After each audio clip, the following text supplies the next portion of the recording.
So Yeshua and I had a wonderful talk this week with Barbara and Colette, looking at our intentions for the Healing and the Ever Healed workshop.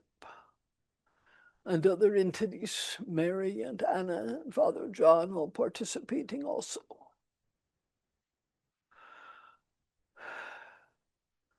Yeshua mentioned experiencing the events in the world right now as what he called a flashpoint.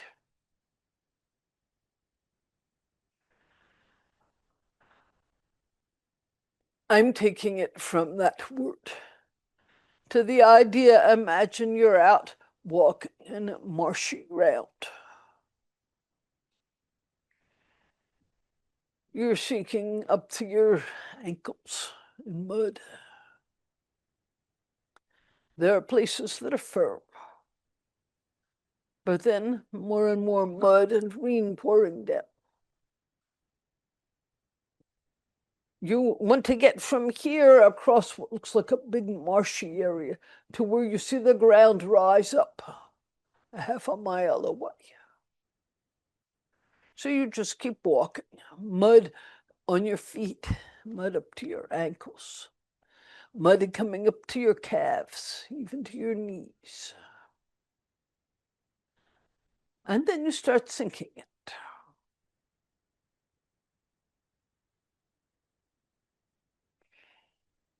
Do you just keep walking, saying, oh, I'll probably get through? Or do you stop and note the mud is getting deep? Maybe I have to find a different way to get to the hills beyond. Maybe I have to walk the few miles around this marsh. Or maybe there's some other way to find the firm ground. Taking heavy stick, a walking stick, and prodding down to make sure that you're not in the deep parts, but staying on the path that's hidden by just a little mud.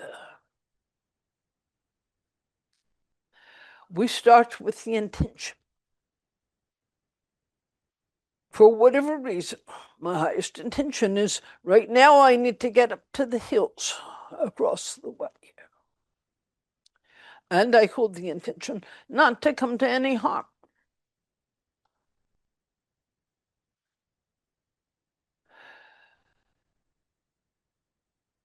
So we co-create with the earth.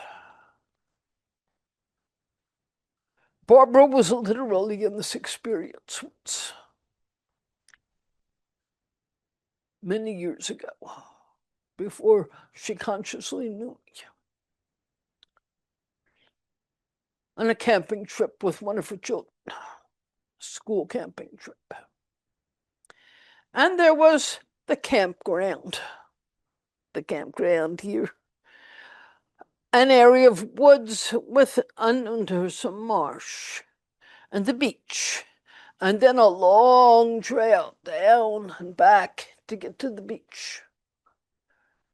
She had been there before, and she knew there was a direct trail from the campground to the beach, maybe 100 yards. So she said, I'm not going to walk 2 miles. I'm going to find the trail to the beach. She walked in, came to an area that looked muddy, thought it was shallow mud, and she could actually, through the brush beyond, she could see the lake. So she walked, and she sank down because she threw herself forward, her body forward this way. She caught herself, or I don't know how deep she would have sunk, but it was a deep mud hole. She grabbed branches and pulled them under her and pulled her weight up to the far side. One would think, okay, she can just walk onto the beach, but there was a row of thick thorn bushes.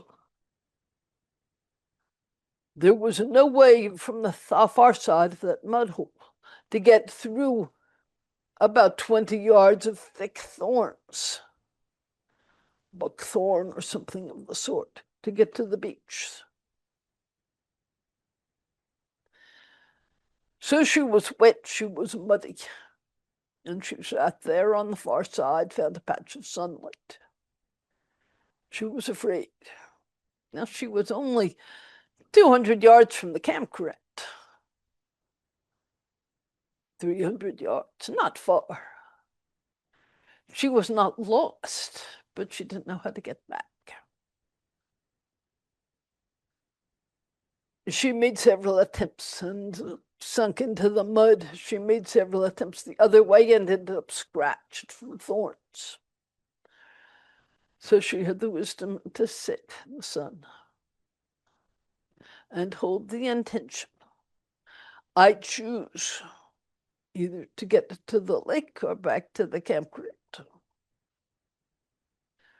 I choose not to get further wet and cold or scratched by thorns. And she sat and she meditated, eyes closed for about 20 minutes in a little patch of sunlight.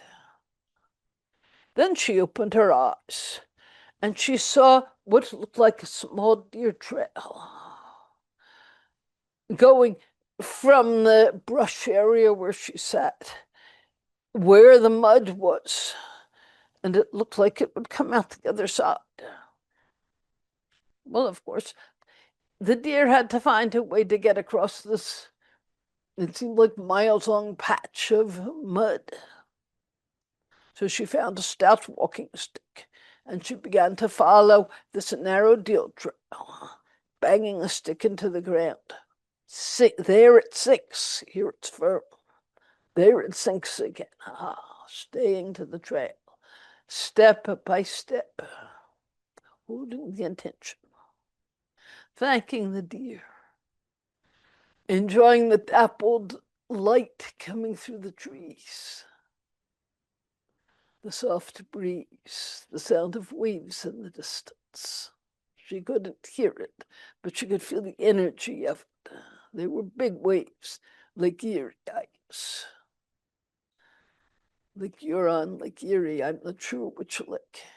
But big waves pounding the shore because of the wind. She could feel it. Energy. And eventually she came out to the other side.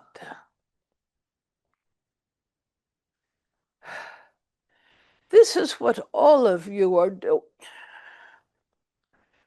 On one side is a deep mud. On another side is a big border of strong thorn trees.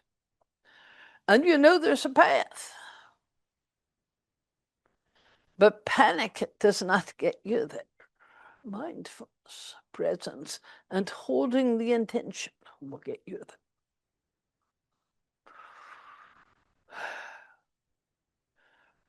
So I used Yeshua's word flashpoint. For Barbara in that story, the flashpoint was falling waist deep into a deep mud hole. Toes not even touching bottom as she lay her body out on top of the mud and pulled sticks under her and crawled out. I could die in there. Flashpoint, awakening. Pay attention.